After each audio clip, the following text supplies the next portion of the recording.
अस्सलाम वालेकुम नाज़रीन, मैं हूँ रामीन सैयद और आप देख रहे हैं प्रोग्राम ज़ेरे बहस। नाज़रीन, DGISPR की जानिब से गुज़िश्ता रोज़ एक बड़ी अहम प्रेस कॉन्फ्रेंस की गई थी और उसमें उन्होंने मुख्तलिफ एंगल्स पर बात की थी।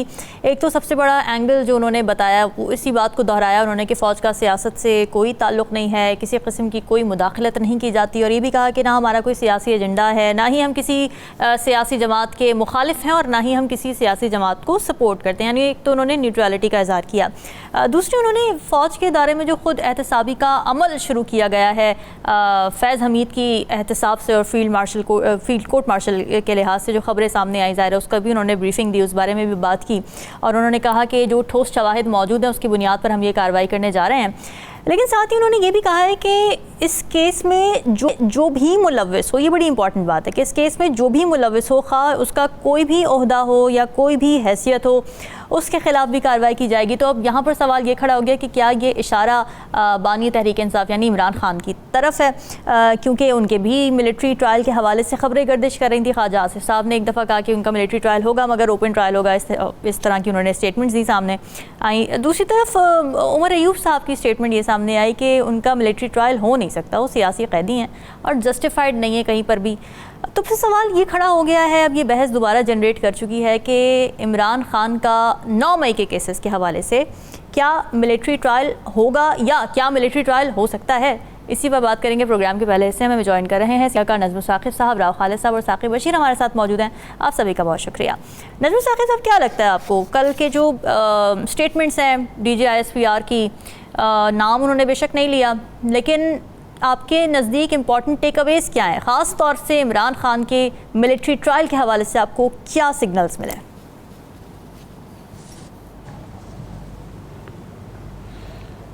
तीन इम्पॉर्टेंट टेक अवेज़ हैं। सबसे पहले ये है कि जो मकसद नज़र आया वो ये था कि एक रिटायर्ड ये जो आपकी ISI है उसके एक लेफ्टिनेंट जनरल रिटायर्ड जो हैं उनका अगर फ़ौज एहतसाब कर सकती है तो दूसरे इदारे भी अपनी अपनी खुद एहतसाबी करें।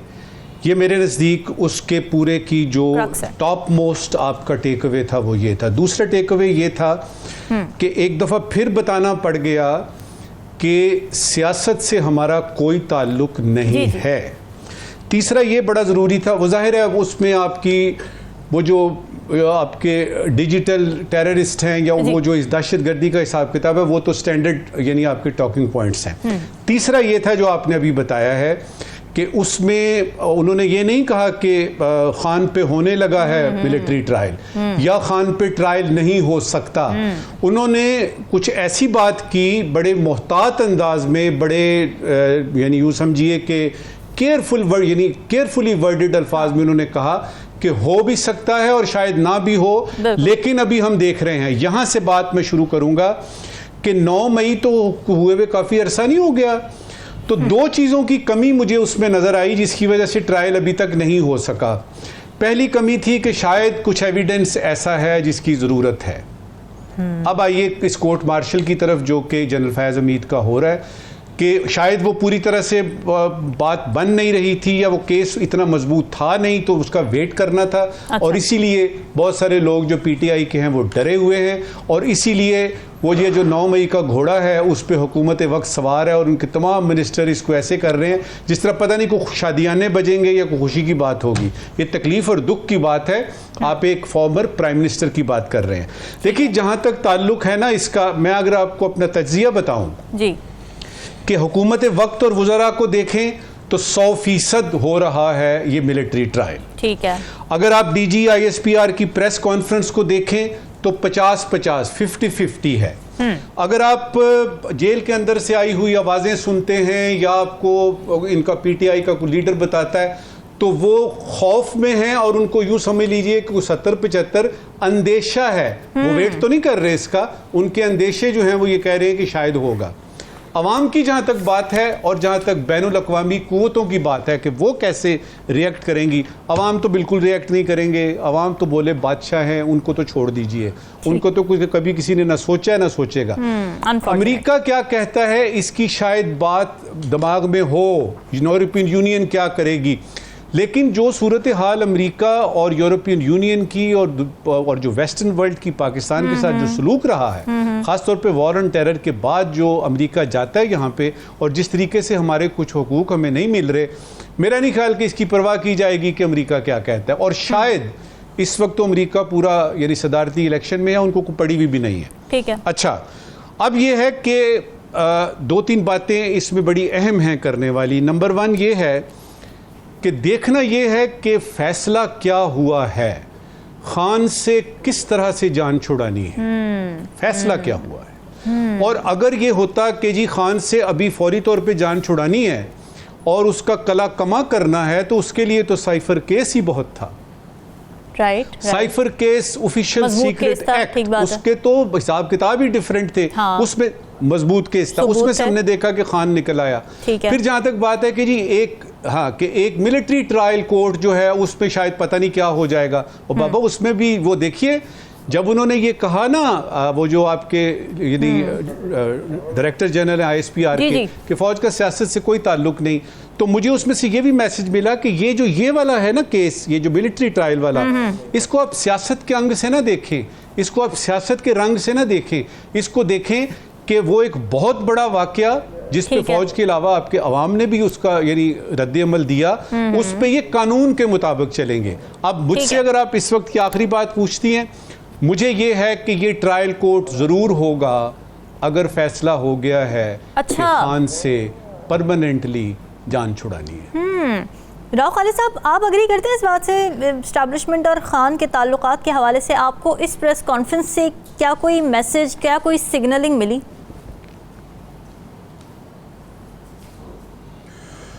देखें, अगर तो तारीख देखें तो पसंद नापसंद चलती रहती है। कभी मियाँ नवाज शरीफ भी इसी सूरत हाल में थे, अब वो आंखों के तारे हैं, वज़ीर आज़म नहीं बन सके। शहबाज शरीफ साहब भी सूरत हाल में थे और भी जरदारी साहब भी रहे। सारा देख के तो एक सिर्फ भुट्टो साहब थे जिनको ज़ियाउल हक फांसी पे चढ़ाने में कामयाब हो गए। बाकी तो ये चलता रहता है, कभी कोई राइट साइड पे होता है, कभी कोई लेफ्ट साइड पे होता है। कि हमारे मुल्क की शान निराली है तो उस पर क्या, उस पर मजीद तबसरा करें। लेकिन ये है कि उनकी जो प्रेस कॉन्फ्रेंस आपने टेक अवेज की बात की, उसमें काफ़ी सारे हैं, लेकिन कल से मैं देख रहा हूँ कि फोकस इसी पे है, इमरान खान के इशू पे। हालांकि इसमें 2-3 चीज़ें और बहुत इंपॉर्टेंट थी उसमें, जिसपे ना तवज्जो दिया गया ना गौर किया गया। पहले मैं ज़रा इसको एड्रेस कर लूँ। एक तो आर्मी एक्ट में सिविलियन का जो ट्रायल है वो ऑफिशियल सीक्रेट एक्ट के तहत अगर कोई क्राइम कमिट हुआ है और उसमें सज़ा हुई है उसको, तो फिर वो आर्मी एक्ट के तहत आता है और उसका कोलैबोरेशन हो उसके तहत। तो इसमें जो जैसे नजमुल साकिब साहब जिक्र किया, साइफर का एक केस है जो बनता है अगर उसको जोड़ा जाए, लेकिन क्या वो जनरल फैज़ से जुड़ता है? वो साइफर का केस, मेरा नहीं ख्याल जनरल फैज़ और साइफर और इमरान खान कोई कनेक्शन बनता है। अगर उसका कनेक्शन आप बना भी लें तो साइफर में सजाई कलदम हो चुकी है, कोर्ट उसको ख़त्म कर चुकी है, तो वो तो उस पे से नज़र नहीं आता। बाकी उन्होंने ज़ाती हैसियत में अगर सियासी या ज़ाती मकासद के लिए ओहदे का इस्तेमाल किया है तो वो तो उनके सर्विस के दौरान के मामलात हैं सारे, तो उसमें तो यकीनन जो भी उनका होगा वो उनका और उनके सबॉर्डिनेट्स या सीनियर्स जो भी उसमें आते हैं वो आते हैं। अगर उसमें प्राइम मिनिस्टर को एज प्राइम मिनिस्टर जब थे इमरान खान, उसको लेके आते हैं, तो फिर सुप्रीम कोर्ट हमें बताती है कि जब भी प्राइम मिनिस्टर के किसी एक्ट के हवाले से बात होगी तो that is collective responsibility of the cabinet of Pakistan, तो वो उसमें हम जाएंगे। दूसरा, उन्होंने जो इम्पोर्टेंट जो स्टेटमेंट थी वो उन्होंने न्यूट्रल अपनी जगह पे, लेकिन उन्होंने पॉलिटिकल पार्टीज़ के साथ फौज के रिलेशनशिप की बात की है कि हम ना किसी के हक में हैं ना किसी के खिलाफ हैं।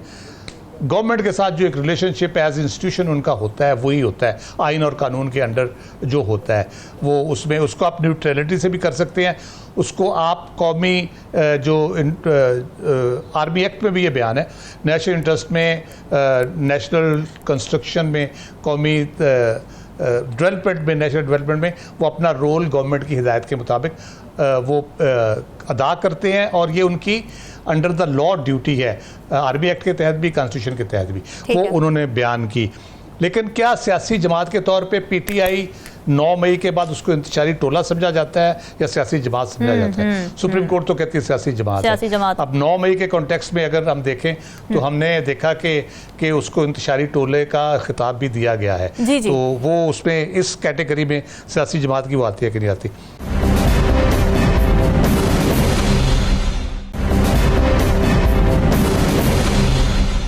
फिर DGISI के उनकी दौरान मुलाजमत रिपोर्ट के हवाले से उन्होंने बात की। वो मैं ज़्यादा उसमें किसी कंट्रोवर्सी में नहीं जाना चाहता। जनरल हमीद गुल साहब से किसी ने पूछा था कि DGISI किसको जवाबदेह होता है, उन्होंने कहा जिसने उसकी ACR लिखनी होती है और जिसने उसे प्रमोट करना होता है उसको वो जवाबदेह होता है। तो टेक्निकली तो वो प्राइम मिनिस्टर के अंडर होते हैं, लेकिन ऑब्वियसली वो बॉस उनके जो हैं वो आर्मी चीफ ही होते हैं और उन्हीं को वो रिपोर्ट करते हैं। अफ़गानिस्तान से ताल्लुकात के हवाले से बहुत पॉजिटिव स्टेटमेंट थी। पहली दफ़ा मैं समझता हूँ नजम साकिब साहब तायद करेंगे कि बड़े अरसे बाद अफ़गानिस्तान के हमारी तरफ से ठंडी हवाएं गई हैं उधर, और उसमें उन्होंने कहा है कि जो लोग हमारे और अफ़गानिस्तान के ताल्लुकात को ख़राब करना चाहते थे, रखना डालना चाहते थे, उनको मायूसी होगी। हमारे और अफ़गानिस्तान का जो ताल्लुक है वो किसी की लेकिन आपको लगता है कि ये एक बैलेंस्ड अप्रोच भी है, क्योंकि एक तरफ फितनाल खारिज की बात भी हो रही है ज़ाहिर है साथ साथ, और दूसरी तरफ अगर ये स्टेटमेंट भी आ जाती है अफ़गानिस्तान के साथ अच्छे ताल्लुकात की भी, तो एक बैलेंस्ड अप्रोच अब नज़र आ रही है आपको लगता है? मैं इसको इसीलिए अहम स्टेटमेंट दे रहा हूँ क्योंकि हवा में उन्होंने को खुश करने के लिए अफगानिस्तान को नहीं की ये स्टेटमेंट। यकीनन कुछ डेवलपमेंट्स हैं, कुछ राब्ते हैं, कुछ चीज़ें हैं जिन पे कोई बातचीत हुई है, और उसके बाद ये मुस्बत रवैया जो हमारी तरफ से है, हमने क्रिटिसाइज़ भी किया, हमने हमला करने की भी धमकी दी, अफगानिस्तान के अंदर ऑपरेशन करने की भी। तीराव खालिद साहब, आप बता रहे थे ज़ाहिर एक तो हम मिलिट्री ट्रायल की बात कर रहे थे खान साहब की, लेकिन आप कुछ और अहम बातें बता रहे थे अफगानिस्तान के हवाले से, ख़ास तौर से जो आपको मैसेजिंग मिली है उस प्रेस कॉन्फ्रेंस में। आप प्लीज़ उसको कंटिन्यू कीजिए, फिर मैं आगे बढ़ती हूँ साकिब की तरफ से। जी वो अफ़गानिस्तान का जो है हमने जो बात की गई है वो बहरहाल बड़े अरसे बाद इस किस्म की बात हुई है। उसका मतलब ये है कि कुछ नॉर्मलाइजेशन ऑफ रिलेशनशिप और अंडरस्टैंडिंग बेहतर हुई है काफ़ी, जिसकी वजह से। तीसरी इंपॉर्टेंट चीज़ जो है वो है उन्होंने रिवाइज्ड नेशनल एक्शन प्लान, जिसको अज़्म इस्तेहकाम का नाम दिया गया, उसकी बात की है। उन्होंने कहा वो दस्तावेजी शक्ल में मौजूद है, और उसका बुनियादी जो मकसद था नेशनल एक्शन प्लान का जो रिवाइज भी हुआ, उसमें clear hold, build and transfer.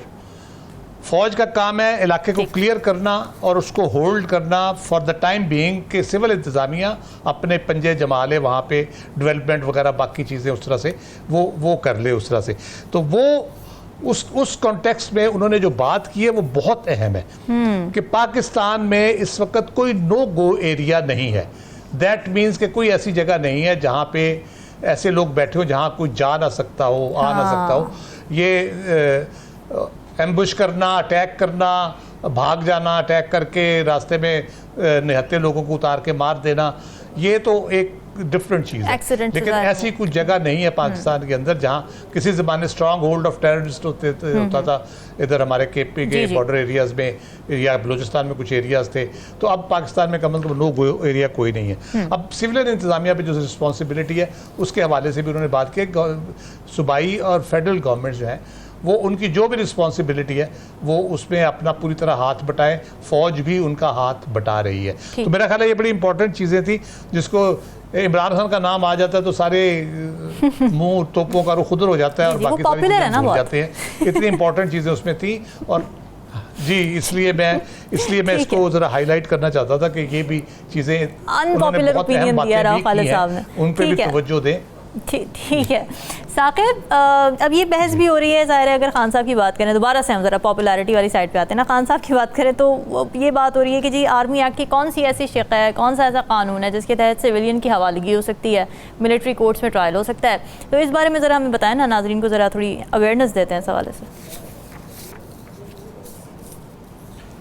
जी, इसमें जो आर्मी एक्ट की ये सेक्शन है 21D, जिसके तहत किसी भी सिविलियन को जो है वो आर्मी कस्टडी में लेती है।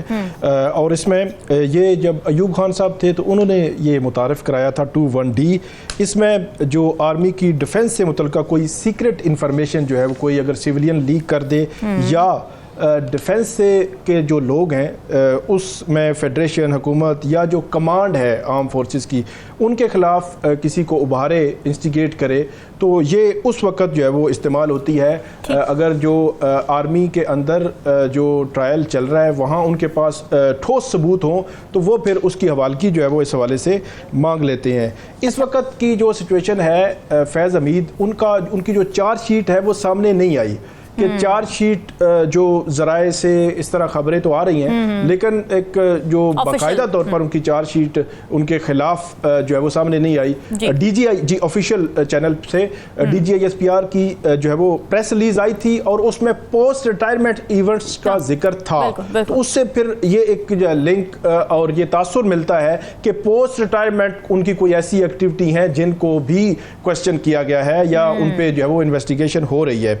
तो उस तनाजुर में अगर देखा जाए तो वो आएगा फिर जब अगर कस्टडी चाहिए होगी तो उसका तरीकाकार ये होता है कि आर्मी की जो कमांडिंग अफसर है वो किसी भी मजिस्ट्रेट के पास जाएंगे, मुतलका मजिस्ट्रेट जहां पे वो केस चल रहा है। अच्छा। तो उनको कहेंगे कि इस फलां मुलजम के खिलाफ हमारे पास इतने सबूत हैं तो अब इनकी हवालगी जो है वो हमें दी जाए। अच्छा। अब ये जो हवालगी होती है सिविलियन की, ये माजी में जब PTI की गवर्नमेंट थी, एक तो PTI की गवर्नमेंट में तकरीबन 25 या 29 से जायद जो लोग थे सिविलियन, उनके मिलिट्री ट्रायल हुए और यकीनी तौर पर उस वक्त की PTI गवर्नमेंट जो है वो उसको सपोर्ट करती रही।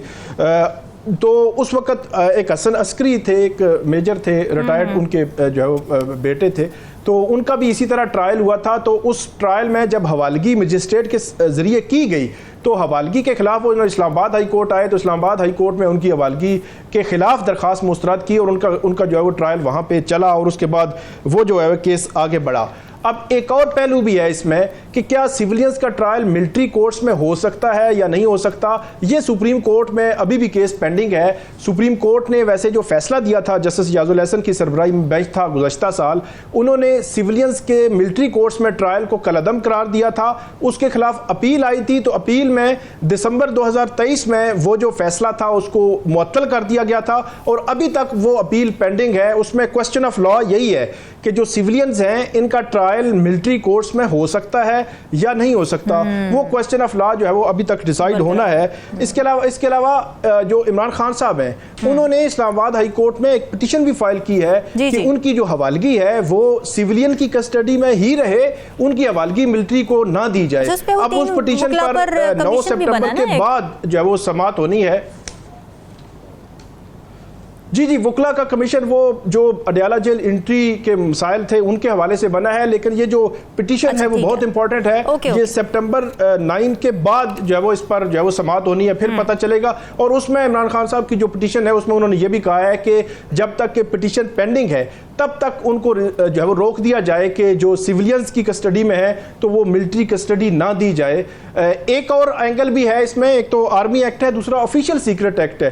अभी रिसेंटली साइफर का केस था वो तो खत्म हो गया, लेकिन ऑफिशियल सीक्रेट एक्ट में कुछ ऐसी जो सेक्शन 4 है, जो कुछ ऐसे सेक्शंस मौजूद हैं जो मिलिट्री से रिलेटेड हैं। अगर इस किस्म की सिचुएशन हो तो वो फिर उनके ट्रायल्स ऑफिशियल सीक्रेट एक्ट में ही होते हैं और वो सिविलियन कोर्ट है इस्लामाबाद में ही कायम है। पूरे पाकिस्तान के एक ही कोर्ट है ऑफिशियल सीक्रेट एक्ट की पूरे पाकिस्तान की, वो इस्लामाबाद में कायम है, वहां पे ट्रायल्स होते हैं। तो ये एक सिचुएशन जो है वो बन सकती है, लेकिन सबसे इंपॉर्टेंट ये है कि उनका फैज़ हमीद जो है उनकी चार्जशीट सामने आना, फिर इस्लामाबाद हाई कोर्ट जो है वो क्या इसको उनको स्टे करेगी या रोकेगी कि उनकी कस्टडी जो है वो ना दी जाए। क्योंकि एप्रीहेंशन ये थी इमरान खान साहब ने अपनी पिटीशन में की कि जो फैज़ हमीद हैं उनके खिलाफ अप्रूवर बन सकते हैं और उनको खदशा है कि उनको जो है वो उस कस्टडी में दे दिया जाएगा। और उन्होंने फिर जो वफाकी हुकूमत है उनके अहम वज़रा के कोई स्टेटमेंट्स भी साथ लगाए हैं कि मीडिया में आए हैं। मीडिया में ये तासुर दिया जा रहा है कि शायद उनकी हवालगी जो है वो होने जा रही है,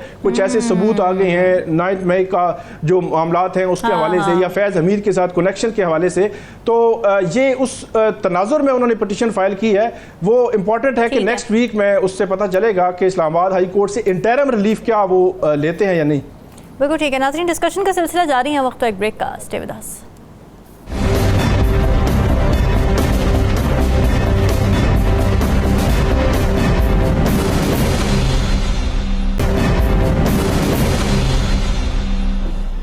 वेलकम बैक नाज़रीन। पीडीएम के दौर में कुछ नैब तरामीम नैब कानून में इंट्रोड्यूस करवाई गई थी, जिसमें नैब की जुरिस्डिक्शन को कुछ लिमिट किया गया था। नैब तरमीमी बिल 2022 के तहत ये कुछ चीज़ें डिसाइड हुई थी कि नैब 50 करोड़ रुपए से कम की करप्शन केसेस की तहकीकात नहीं कर सकेगा।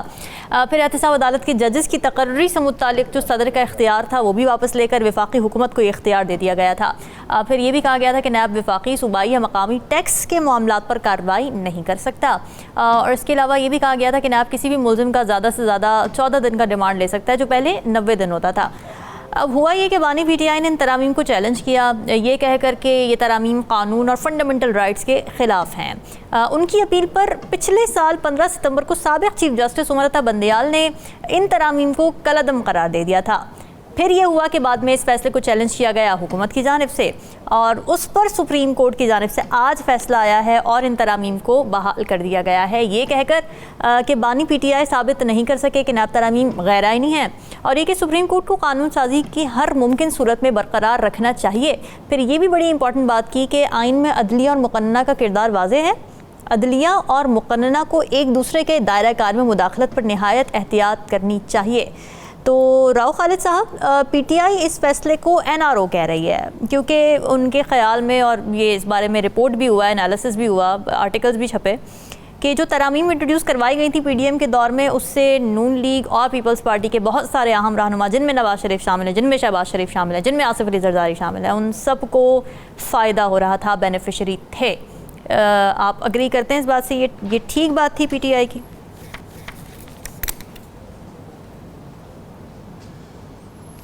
इसमें कोई शक नहीं है, और ये पूरे आपने अच्छा किया, तरामीम का बता दिया जी, और साथ आपने कसरे नफसी से काम लिया कि कुछ थोड़ा सा इख्तियारात कम किए गए थे। हाँ। ये बिल्कुल फारिग कर दिया गया था नैब जी को, जी बिल्कुल सही कह रहे हैं। उसमें आपने तो सरसरी तौर पे बयान किया है, मैं थोड़ा सा वजाहत से उसको बयान कर देता हूँ। मैं तो न्यूट्रल हूँ। टैक्स मामलात में जो है वो फारिग कर दिया गया।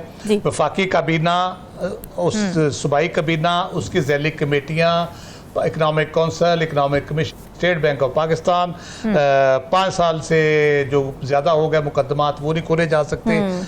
1999 से जो मौसर बमाजी है ये, फिर इसका जो वो है, और फिर जो ओनर्स ऑफ प्रूफ है दुनिया भर में, वाइट कॉलर क्राइम में ओनर्स ऑफ प्रूफ जो एक्यूज्ड होता है उस पे होता है, क्योंकि जब आप उसकी जायदाद पकड़ते हैं और वो उसकी वजाहत नहीं दे सकता अपने इनकम उसको जस्टिफाई नहीं कर सकता, सोर्स ऑफ इनकम को, तो उसने साबित करना होता है कि ये मेरे जायज़ मैंने कमाया है। वो भी उन्होंने चेंज कर दिया। विसल ब्लोअर, अगर मैं कहता हूँ जिसने करप्शन की है, मैं सबूत भी देता हूँ, वो कहता है आप साबित करो इसको बैठ के यहाँ पे, उससे हमने नहीं पूछना जब तक तुम साबित नहीं करोगे।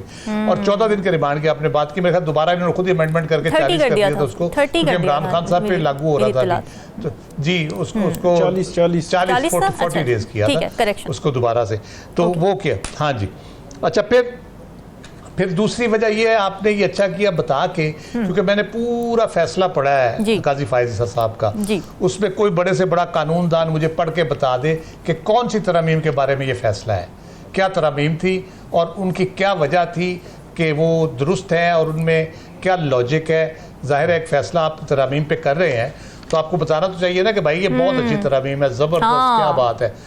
अच्छा, इसमें उन्होंने जनरल मुशर्रफ साहब के खूब लत्ते लिए हैं जी कि उनको कानूनी और आईनी उन्होंने अपने आप को एम्पावर कर लिया। शायद ये भूल गए कि उस वक्त सुप्रीम कोर्ट ने उनको बगैर मांगे आइन में तरमीम का इख्तियार दे दिया था। जफर अली शाह केस है, इतना मशहूर केस है वो, जो मार्शल लॉ चैलेंज हुआ था। सुप्रीम कोर्ट उन्होंने कहा करते जी इसको लेजिटिमेट कर दे, शरीफुद्दीन पीरजादा साहब थे, और जब उन्होंने लेजिटिमेट किया उसको, मार्शल लॉ को जो उन्होंने जवाज बख्शा, तो आखिरी लाइन में उन्होंने कहा जी अगले 3 साल वो आइन में कोई भी तरमीम कर सकते हैं, और खुद पीरजादा साहब परेशान थे कि जी बिल मांगे भी हमें बहुत कुछ मिल गया। तो ये सुप्रीम कोर्ट ने उसको इंडोर्स किया था। आप उसके पार्लियामेंट का इख्तियार है उसको पास करना, कानून को या ना पास करना, वो अपनी जगह पे है। तो लेकिन इसमें जस्टिस बंदियार और एजाजुल हसन साहब और मंसूर अली शाह साहब ने अगर उसको अपने नुक्ता नज़र से देखा है तो उनको जिक्र करना उनका इस तरीके से कि वो थोड़ा सा यानी ज़रा बैड सेंस में चली जाती हैं चीज़ें, कि आप ब्रदर जजेस के बारे में भी कमेंट कर रहे हैं। मैं कह रहा हूँ कि आप पूरा पढ़ लें वो, उसको फैसले को, आपको बिल्कुल पता नहीं चलेगा कि इस कानून में क्या गड़बड़ थी, कहाँ खराबी थी। और उसके बाद अब नैब तो तकरीबन फारग हो गया, मेरा ख्याल इसको बंद कर देना चाहिए, क्योंकि इसमें कोई शक नहीं ये पॉलिटिकल इंजीनियरिंग के लिए इस्तेमाल होता रहा है। बिल्कुल ठीक है। और हमने पॉलिटिकल इंजीनियरिंग से उसको रोकने की बजाय हमने सियासतदानों को रगड़ा लगाने को इंडोर्स किया कोर्ट्स ने, या उनको बरी करने के लिए इंडोर्स किया। अच्छा, अब नैब का अपना एहतसाब जो है ना वो बिल्कुल नहीं होता, आपको पता है, उसके बारे में पूछता भी नहीं है कि उसके अंदर क्या कुछ चल रहा है। 3-4 चीजें मैं बता देता हूँ उसमें। एक तो जो वो रिकवर करते हैं, जो भी अमाउंट रिकवर करते हैं वो नैब के अकाउंट में रखी जाती है। भाई क्यों? उस पर जो इंटरेस्ट होता है उसका कोई जिक्र नहीं होता, वो कहाँ जाता है उसका किसी ने बताया आपको कि कहाँ जाता है? फिर नैब के अंदर जो जितनी भी भर्तियाँ हुई हैं उसके ऊपर क्राइटेरिया कोई नहीं है, उसमें बस एमए इंग्लिश वाला भी है, एमए पश्तो वाला भी है, किसी और ज़बान में किसी ने एमए किया हुआ है वो भी है। फिर प्रमोशन का क्राइटेरिया ये है कि नायब कासद और क्लर्क जो है, स्टेनो जो है, वो तरक्की करके डिप्टी डायरेक्टर और डायरेक्टर हो चुके हैं उसके। अच्छा, अब मुझे बताएं कि वो क्या यानी उनके पास एक्सपर्टीज होगी। वाइट कॉलर क्राइम इतना ट्रिकी मामला है, उसके लिए आपको बहुत यानी फोरेंसिक किस्म की आपकी सोच होनी चाहिए, बारीकी से आप सोच सके कि किस तरह से चीजों को करना है, आपने किस तरह से उसको एग्जीक्यूट करना है। तो ये सारी यानी एहतसाब के इदारे का ही एहतसाब नहीं है, तो वो किसी और का क्या एहतसाब करेंगे? नहीं है, और होना चाहिए उसका। सबसे पहले तो वहां से शुरू करें और उसके बाद उसको बंद एहतसाब करके फिर इसको ताला लगा दें प्लीज। इसका फायदा कोई नहीं बिला वजह करने का। अब 50 करोड़ की आपने लिमिट रख दी, 50 करोड़ से ऊपर का कर सकते, नीचे नहीं कर सकते। अब 49 करोड़ 99,999.99 रुपए होंगे, तो ये कौन डिसाइड करेगा कि यहाँ तक रुक गया है, आगे 50 नहीं हुआ, ये 1 रुपया पीछे था। ये बिल्कुल ठीक है, बड़े वैलिड पॉइंट्स आ गए। मजाक बना हुआ है, ठीक है, वो बस हम हंसी सकते हैं बैठ के, रो सकते हैं। नजमुल साकिब साहब, ये बताएं कि जो रिवायत है कि हुकूमतें अपने हिसाब से क़वानीन और तरामीम मुतारिफ़ करवाती हैं, कभी किसी को विक्टिमाइज़ करने के लिए, कभी अपने आप को, अपने नुमाइंदगान को, अपने कारकुनान को, अपने रहनुमाओं को फ़ायदा पहुंचाने के लिए। तो क्या आज का जो फ़ैसला आया है सुप्रीम कोर्ट का, हम इससे यह अख़ज़ कर सकते हैं कि हुकूमत के पास अब फ्री हैंड है कि वो जिसको मर्ज़ी विक्टिमाइज़ करने के लिए या जिसको मर्ज़ी बचाने के लिए जो मर्ज़ी कानून साजी करे, कोई पूछने वाला नहीं होगा?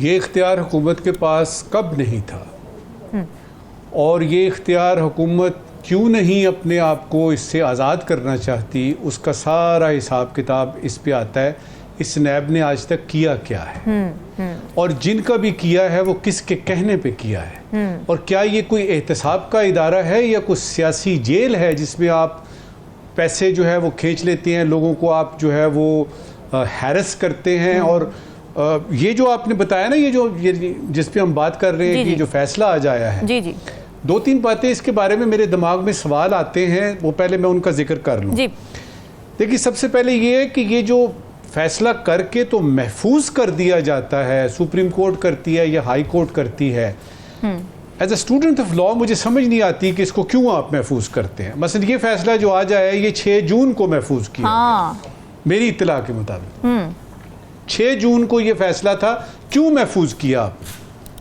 दूसरा इसमें यानी मुझे जो समझ नहीं आ रही वो ये है कि ये एक लाइन में उन्होंने बता दिया है कि ये जो तरामीम थी ये आइन से मुतसादम नहीं है, बात ख़त्म। बाबा, अगर आइन से मुतसादम नहीं है तो उसमें और भी तो चीज़ें देखनी है ना। देखिए ना, आप सुन्नी इत्तेहाद कौंसिल की वो सारी वो देख रहे थे केस, और उसमें आपने पीटीआई को आपने कर दिया, रिलीफ दे दिया और उसको सियासी जमात तस्लीम कर लिया। तो बाकी चीज़ों को भी फिर तो आप देख सकते थे ना। और उसमें सिर्फ तरामीम की था कि उसकी जो जिस्ट है वो क्या थी। ये 2 सवाल। ठीक, देखिए, जहाँ तक करप्शन की बात है ना, तो जो करप्शन कर रहा है, मैं ये नहीं कह रहा कौन कर रहा है, जो करप्शन कर रहा है, क्या वो अगर हुकूमत में आएगा या उसके पास इख्तियार होगा तो वो करप्शन बंद करने के लिए कुछ करेगा कि नहीं करेगा?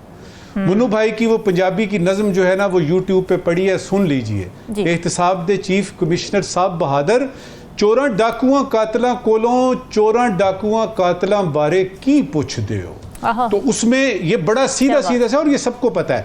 इस वक्त की आखिरी बात देखिए, नैब का ये जो आया है तरामीम बहाली, ये वो कहते हैं NRO 2 है, मुझे समझ नहीं आ रही कि पीटीआई वाले जो हैं वो सुप्रीम कोर्ट की इज्जत अपने हक में फैसला आए तो क्यों करते हैं। दूसरी तरफ मखसूस नशिस्तों का फैसला आया था तो वाह वाह थी जी, कमाल कर दिया आपने।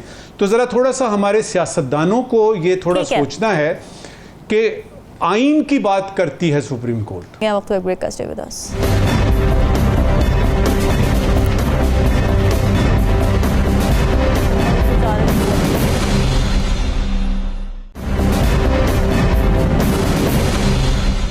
वेलकम बैक नाजरीन। नाज 1965 की जंग की याद में पाकिस्तान में यौम दिफा मनाया जा रहा है और उन पाकिस्तानी सिपाहियों की कुर्बानियों को याद किया जा रहा है जिन्होंने भारत के ख़िलाफ़ मुल्की दिफा के लिए लड़ते हुए अपनी जानें कुर्बान की थी। उस वक्त पाकिस्तान को सरहदी चैलेंजेस का सामना था जिससे हम निबर्दाज़मा हुए, कामयाब हुए। सवाल हमारी है कि आज जिन चैलेंजेस का पाकिस्तान को सामना है 2024 में पाकिस्तान का दिफा किन किन महाजों पर इस वक्त ज़रूरी है और उसके लिए क्या करना पड़ेगा। नजमू साकिब साहब।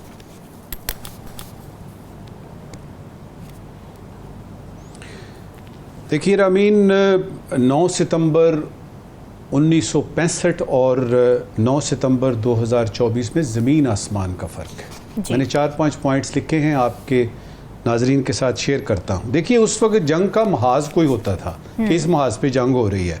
आजकल बाउंड्रीज ही नहीं है, कोई पता ही नहीं है कहाँ से कौन सा महाज है जिस पे जंग हो रही है। उस वक्त जनूबी एशिया न्यूक्लियर नहीं था, आज न्यूक्लियर है और ये एक बहुत बड़ा सब्जेक्ट है कि उससे क्या फ़र्क पड़ता है दिफा के हिसाब किताब। उस वक्त टैंक बंदूकें थीं, आजकल मिसाइल हैं और आजकल स्टेट ऑफ द आर्ट जो है वो आपका है। उस वक्त दुश्मन कहाँ से हमला करेगा इसका कुछ अंदाज़ा लगाया जा सकता था। आजकल के हालात में ये जो डिजिटल आपका टेररिज्म है या दहशत गर्दी जो है इसमें पता ही नहीं है, आप अंदाज़ा भी नहीं लगा सकते। आपकी इंटेलिजेंस एजेंसियां जो हैं वो सारा दिन लगी रहती हैं, फिर भी आपके ये वाक़यात हो जाते हैं। उस वक्त सोशल मीडिया नहीं था, आजकल सोशल मीडिया है तो चैलेंजेस जो हैं वो और उन्होंने शक्लें अपनी डिफरेंट कर ली हैं। उस वक्त सोशल मीडिया ज़ाहिर नहीं था तो वो ताकत जो है वो यानी इस वक्त मौजूद है। उस वक्त जंगों के कुछ उसूल थे, यूनाइटेड नेशंस को लोग समझते थे कि यार ये ना करो यार। और आपको याद है ये जो 1965 की जंग खत्म हुई थी, ये जो अगस्त सितंबर का ये 2 महीने थे, उसमें वो रेजोल्यूशन आया था और वो आजकल यूनाइटेड नेशंस को कौन पूछ रहा है, यूनाइटेड नेशन के सामने जो है वो हो रहा है। जी सही बात। उस वक्त नूरजहां थी, आजकल हदीका कियानी है। ये भी एक बहुत बड़ा फर्क है। 2 बातें बहरहाल मैं यहाँ करना चाहूंगा जो उस वक्त भी थी, वो चैलेंजेस उस वक्त भी थे, वो चैलेंजेस आज भी हैं। पहला, दुश्मन से लड़ने के लिए, दुश्मन से जंग करने के लिए अवाम की सपोर्ट आपको उस वक्त भी चाहिए थी, आपको आज भी दरकार है। मेन पॉइंट नेशनल पावर जिसको बोलते हैं। दूसरा, माशी तौर पर आपकी स्ट्रेंथ और मजबूती आपको उस वक्त की जंग के लिए भी चाहिए थी, उस वक्त के दिफा के लिए भी चाहिए थी और आजकल के दिफा के लिए भी आपको मुआशी मजबूती चाहिए। ये 2 बातें हैं जो मुश्तरक हैं, वो इसलिए कि यही तो सबसे अहम बातें हैं। बिल्कुल ठीक है। राव खालिद साहब, ज़ाहिर है अब जो पावर होती है वो इकोनॉमिक पावर के तौर पर ही देखा जाता है। अगर उसमें आप पावरफुल हैं तो आप हर महाज पे पावरफुल हैं। मुआशी जंग में हम कितने पीछे हैं आपकी नज़र में? देखिए बड़ी डायनामिक्स चेंज हो गई हैं सारी। जैसे साकिब ने बड़े अच्छे तरीके से बयान किया कि हर जगह पे तब्दीली आ गई है। उस पर मुआशी ताकत बनने के लिए आपने कभी कोशिश नहीं की। असल तो हमारा तो प्रॉब्लम यही रहा है कि हमने कोई कोशिश उस तरफ की ही नहीं। नो डाउट हमने 65 की जंग का जो उसके नतीजे में हम जीते और उसके बाद लेकिन हम जिन चीज़ों में फंस गए उसकी वजह से कि ये एक हमारे साथ हो सकता है दोबारा भी कि लाहौर जिमखाना में वो शराब पीने के ख्वाब लेके चले थे जो हमने नाकाम किए, लेकिन ये दोबारा भी हो सकता है। उसके बाद हमने पर्टिकुलरली जो है अपने जो डिफेंस पावर है उसको बढ़ाने के लिए उसमें बहुत ज़्यादा इन्वेस्टमेंट भी की और कामयाबियाँ भी की, उसमें न्यूक्लियर पावर भी बने हम। लेकिन असल चीज़ ये है कि हमें इकोनॉमिकली, हमने रूस को देखते, जब तक आप इकोनॉमिकली स्ट्रॉन्ग नहीं होंगे तो आप सर्वाइव नहीं कर सकते। आप भले जितने मर्जी मिसाइल रख लें, आप टैंक तो जहाज़ जो मर्जी रख लें आप, तो आप उस तरह से कामयाब नहीं हो सकते। और उसमें सबसे इम्पॉर्टेंट बात जो नजम साकिब साहब ने की वो 65 की जंग को जब हम देखते हैं कि हमने एयर में, सी में, ऑन ग्राउंड उसको इंडिया को शिकस्त दी। जनरल अयूब खान का दौर था और तकरीबन उनके खिलाफ थोड़ी सी वो बर्डर पैदा हो रही थी, तवील अरसा हो गया था उनको इक़्तिदार में बैठे हुए। लेकिन कोई सियासी लीडर ने, किसी सियासी जमात ने उस मौके का फ़ायदा उठाने की कोशिश नहीं की और उस जंग में पूरी तरह साथ दिया। और जो जज्बा और जुनून उस वक्त था लोगों के अंदर, वो अब उसकी और ज़्यादा ज़रूरत है। वार ऑन टेरर एक कंटिन्यूस फिनोमेना है, कंटिन्यूस प्रोसेस है जिसमें आप उलझे हुए हैं, जिसमें आप लड़ रहे हैं और आपको ये उसके लिए हर तरह की चाहिए। फिर बयानिए की जंग आ गई है अब मईशत के साथ साथ। बयानिए की जंग में आपने किस तरह से लेके चलना है उसको अपने, तो उसमें इंटरनली आपके जो मामलात हैं, पॉलिटिकल स्टेबिलिटी उसमें आती है, इकोनॉमिक स्टेबिलिटी उसमें आती है, वर्ल्ड दुनिया के साथ रिलेशनशिप आपके कैसे होंगे, वो सारी चीज़ें मैटर करती हैं उसमें। तो वो उन सब को एक कह ले के एक वन डायमेंशनल चीज़ ये हो नहीं सकती। अब आपको हर डायमेंशन पे उसी तरह पूरी कोशिश से काम करना है। एक और पर्सनल नोट में चीज़ कह दूँ, 6 सितंबर पे जब उसकी पहली एनिवर्सरी थी, I think I was in class 1। अच्छा। तो उस वक्त मैंने एक नज़म पढ़ी थी स्कूल में, कंपटीशन था कि तुम भी गवाह रहना, तारीख 6 सितंबर आया था इसी शब को चोरों का एक लश्कर, और I won my first prize. 5 रुपए मुझे मिले थे उस वक्त। वो 5 रुपए आप 67, 68 के 5 रुपए जो हैं वो हम सारा दिन खर्च करते रहे, ख़त्म नहीं हुए थे वो। बहरहाल वो था। लेकिन एक और मैं किता ज़रूर कहना चाहूँगा, अमानत अली खान साहब ने वो मैं बड़ा ओवरवेल्म्ड हो जाता हूँ समटाइम्स, बहुत इमोशनल हो जाता हूँ उसको सुन के। वो है वतन प्यारे वतन पाक वतन, उसका एक किता जो सबसे ज़्यादा मुझे फैसिनेट करता है और आई बिलीव इन इट कि मेरा दिल तेरी मोहब्बत का है जहाँ बख्श दे यार, मेरा सीना तेरी हुर्मत का है संगीन हिसार, मेरे महबूब वतन तुझ पे अगर जां हो निसार, मैं ये समझूंगा कि सरमाए लगा, मैं ये समझूंगा कि ठिकाने लगा सरमाए तन, ऐ वतन प्यारे वतन। क्या बात। तो ये 65 का जज्बा था और इसी के तहत ही अब तक हम चल रहे हैं। गा के जरा थोड़ा सा हो जाए, ये तो कमाल की आपने बात याद की। सेंटिमेंट्स वो वापस हमारे इस तरह से वो कर रहे हैं, देखी जाएगी। राव खालिद साहब से नो डाउट मैंने अपना इजहार कर दिया। नहीं, वो उनके सेंटिमेंट्स आ गए हम तक। सुरों की गुंजाइश जो है ना बिल्कुल, बड़ा बहुत खूबसूरत, बहुत खूबसूरत। साकिब, आपको क्या लगता है तब क्या चैलेंजेस थे जिनसे हमने निपटा, जो रह गए वो अब कन्वर्ट हुए हैं, अब क्या चैलेंजेस हैं जिनसे हमें दिफा करने की ज़रूरत है, लड़ने की ज़रूरत है, बेहतर करने की ज़रूरत है? जी, आज भी पाकिस्तान को इंटरनल या एक्सटर्नल महाज पर मुख्तलिफ जो है वो मुश्किलात हों या दिफाई लिहाज से मुख्तलिफ महाज़ों का सामना है, आज भी मौजूद है।